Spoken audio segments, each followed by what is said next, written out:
नमस्ते बच्चों, विज्ञान के सेशन में आप लोगों का स्वागत है। बल तथा दाब ये हमारा चैप्टर चल रहा है और आज जो हम लोग बात करने जा रहे हैं वो है द्रवों तथा गैसों द्वारा लगाया गया दाब। तो द्रव और गैस भी दाब लगाते हैं। अभी तो हमने ठोस वस्तुओं का इससे पहले वाले सेशन में समझा था। अब द्रव और गैस किस प्रकार दाब लगाते हैं इनको हम आज के सेशन में समझते हैं। चलिए खोलते हैं अपनी बुक। यहाँ पे देखिए फिर से हम थोड़े से क्रियाकलाप करते हैं और इसमें क्या करते हैं, हम एक पारदर्शी एक चाहे कांच की या एक प्लास्टिक की हम एक पाइप लेते हैं और इसमें हम लोग क्या करते हैं, इसमें कुछ नीचे की तरफ हम चाहे एक कोई गुब्बारा या कोई एक रबर की शीट कुछ एक अटैच कर देते हैं और इसमें वो ये कह रहे हैं कि ये ध्यान रखें कि करीब जो लंबाई है वो करीब 15 सेंटीमीटर और उसका व्यास करीब 5 से 7.5 सेंटीमीटर का होना चाहिए। अब हम लोग क्या करते हैं, धीरे धीरे हम इसमें पानी भरते हैं और पानी पहले थोड़ा भरते हैं और देखते हैं कि इसका जो लेवल है उस पे क्या एक कितना जा रहा है और फिर जब आगे पानी और अधिक भरते हैं फिर हम और इसके लेवल को चेक करते हैं। तो हम ये देखते हैं कि जैसे जैसे ये पानी एक हमारा एक इसके हमारे इसमें जाता है तो नेचुरली जब पानी इसके अंदर जाता है तो ये हमें जो शीट है ये एक हमें फूलती हुई दिखाई देती है, ये रबर की। और ऊपर से जब ये फूलती है तो जिस प्रकार ये फूलती है तो हम ये देखते हैं कि पानी का जो लेवल है इसके उस पर भी डिफरेंस आता है। तो इसका क्या अर्थ हो रहा है कि जब वो थोड़ा फूला है तो पानी इधर इतने हैं, लेकिन जब वो और अधिक फूला है और अधिक उसके अंदर जल गया है तो हम ये देखते हैं कि उसके लेवल में भी हम एक इंक्रीज पाते हैं। तो यही आपको यहाँ पे दिया गया है। रबर शीट के फुलाव तथा पाइप में पानी के स्तंभ की ऊंचाई को पुनः नोट कीजिए। इस प्रक्रिया को कुछ बार दोहराइए। क्या आप रबर शीट के फुलाव तथा पाइप में पानी के स्तंभ की ऊंचाई में कुछ संबंध देख पाते हैं? तो हम ये देखते हैं कि जैसे जैसे ये नीचे फुलाव इंक्रीज होता है तो पानी का लेवल भी इंक्रीज होता है। देखिए पहले इतना था तो लेवल यहाँ, अब आप देखिए ये इतना फूला तो लेवल भी इंक्रीज हमें मिल रहा है। आगे देखते हैं।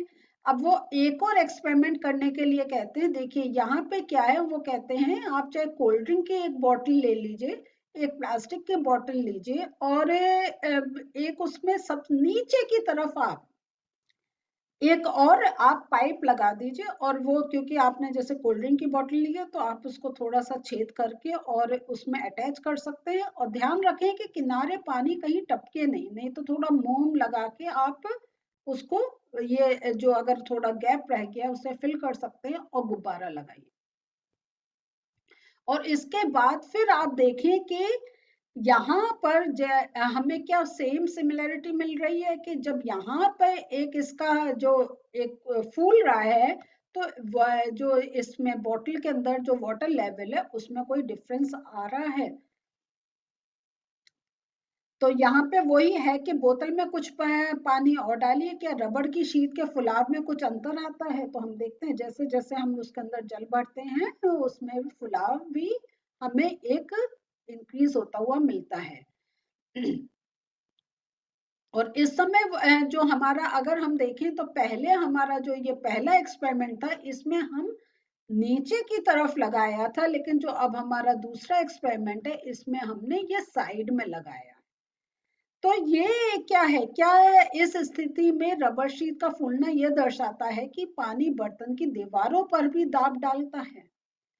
तो अब हमारा ये है कि पहले चलो एक मानते हैं अगर हमने नीचे कुछ लगाया है तो नीचे की तरफ प्रेशर आ रहा है, लेकिन जब वो साइड में हम देख रहे हैं ये यहाँ पर भी एक हमें एक लग रहा है कि इसके अंदर एक दाब जा रहा है। तो इसका अर्थ है कि जो दाब जो जल का जो बॉटल की दीवार पर भी लगता है। तो इसके लिए एक और हम एक्सपेरिमेंट करते हैं। इसमें क्या करते हैं, हम एक सेम है कि एक पानी की बोतल भरते हैं और इसमें बिल्कुल सेम लेंथ पर एक हम मार्क लगाते हैं, यानी ऊपर नीचे बिल्कुल सेम लेंथ पर हम मार्क लगा के उसमें छेद कर देते हैं। ठीक है, तो और फिर हम जब उसमें जल भरते हैं और इसको अगर हमें किसी प्लेट पर किसी एक बर्तन में रखना है, क्योंकि उसमें से छेद करने पर जल निकलेगा, हम देखते हैं कि सब तरफ से हमें क्योंकि हमने बिल्कुल इक्वल छेद करा है, इक्वल हाइट पर करा है, तो सब तरफ से समान एक फ्लो से जो है जल बाहर आ रहा है। तो ये देखिए, यही आपका एक्सपेरिमेंट है। तो यहाँ पे क्या सुराखों से निकलता पानी बोतल से बराबर ही की दूरी पर गिरता है, ये क्या दर्शाता है? तो एक तो समान जल निकल रहा है और समान दूरी पे जा रहा है, यानी कि कहीं से अधिक जा रहा है दूरी पर, कहीं कम दूरी पर जा रहा है, या कहीं से निकल नहीं रहा है, सब इक्वल, वो जितनी दूरी है वो इक्वली है। तो इससे हम कह सकते हैं कि द्रव बर्तन की दीवारों पर दाब डालते हैं, क्योंकि जब वो दाब डाल रहे हैं तभी उससे वो बाहर निकल पा रहे हैं, और वो इक्वल दाब डाल रहे हैं तभी वो जो बाहर जो जिस दाब से आ रहा है वो इक्वल है, जो जल बॉटल से बाहर आ रहा है वो इक्वल दाब से आ रहा है। तो ये हम देखते हैं कि इस प्रकार जो जल है वो जिस बर्तन में होता है उस पर वो दाब डालते हैं। अब आ रहा है कि क्या गैसें भी दाब डालती हैं? क्या वे भी जिस बर्तन में रखी जाती है उसकी दीवारों पर दाब डालती हैं? तो यहाँ पे हम देखते हैं कि जब हम किसी गुब्बारे को फुलाते हैं तो और उसके मुंह को क्यों बंद करना पड़ता है? इसलिए क्योंकि उसके अंदर जो हमने गैस भरी है वो उसकी दीवारों पर एक दाब डालती है, जिसके कारण गुब्बारा फूलता है। और बंद इसलिए करते हैं कि गैस अंदर है, क्योंकि गैस बाहर हो जाएगी तो गुब्बारा हमें फूलता नहीं दिखाई देगा। अच्छा, अब वो कहते हैं कि किसी फुलाए हुए गुब्बारे के मुंह को खोल दें तो क्या होता है? तो जो हमने गैस भरी है वो बाहर निकल जाती है। तो अब वो कहते हैं कि अगर आपके पास एक ऐसा गुब्बारा है जिसमें सुराख है, तो आप क्या इसे फुला पाएंगे? हम नहीं फुला पाएंगे, क्योंकि जो हम गैस उसमें भर रहे हैं वो उस सुराख से बाहर होती चली जाएगी, हमें उसे फुलाना कठिन हो जाएगा। तो तो इसके साथ वो ये कह रहे हैं कि अगर हम सुराख वाले गुब्बारे को नहीं फुला पा रहे हैं तो हम ये कह सकते हैं कि वायु प्रत्येक दिशा में दाब लगाती है ना? नहीं तो अगर वो एक ही दिशा में लगाए तो वो एक साइड में दाब लगा दे, जहां छेद है वहां नहीं, वहां नहीं, लेकिन बाकी जगह लगाए तो गुब्बारा फूल जाएगा। लेकिन ऐसा नहीं है, जब गैस अंदर जाती है इक्वली वो सब जगह दाब लगाती है। तो जब वो एक जगह दाब नहीं लग पा रहा है तो वहां से हवा निकल रही है तो गुब्बारा हम नहीं फुला पाते हैं। तो ये जैसे अगर हम देखते हैं कि साइकिल का ट्यूब में अगर एक पॉइंट पे पंचर होता है तो पूरा ही जो आपका टायर है वो कोलैप्स हो जाता है, वो पिचक जाता है। तो उसका वो इसीलिए ऐसा होता है क्योंकि जो वायु है वो इक्वली सब पर दाब लगाती है, और अगर एक कहीं छिद्र है तो वहां से वो पूरी निकल जाती है, और फिर वो जो कोई भी चाहे गुब्बारा है या आपका साइकिल का ट्यूब है तो वो एक पिचक जाता है, वो फूल नहीं पाता है। तो बच्चों, इस प्रकार हम लोग ये कह सकते हैं कि गैसें जिस बर्तन में रखी जाती है उसकी दीवारों पर दाब डालती है। तो यहाँ हमने देखा, चाहे हम कोई जल की बात करें या द्रव की बात करें या गैस की बात करें, हर उस कंडीशन में हमने देखा कि वो एक दाब डालती हैं।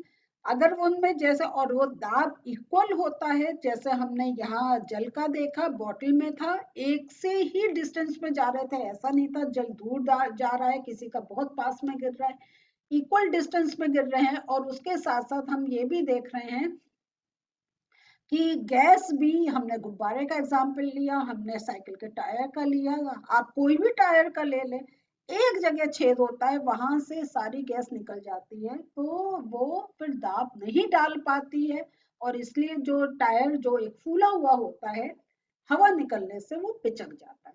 तो इसका ये अर्थ हुआ कि जो हमारा चाहे गैस हो या हमारा कोई द्रव हो, वो जिस बर्तन में होते हैं, जिस वेसल में होते हैं, उस पर दाब डालते हैं।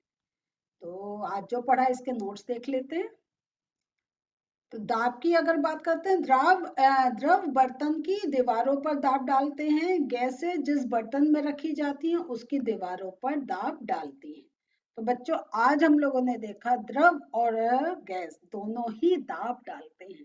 तो हम अब वही हमारा जैसा दाब का चल रहा है, तो सबसे पहले हमने इससे पहले वाले सेशन में दाब और क्षेत्रफल का क्या रिलेशन है वो समझा, और उसके साथ साथ हमने ये भी देखा कि किस प्रकार जो कोई चीज जब गुब्बारा जैसा है या कोई टायर है वो क्यों फूल रहा है, क्योंकि जो गैस उसके अंदर जा रही है वो उसकी दीवारों पर दाब डाल रही है।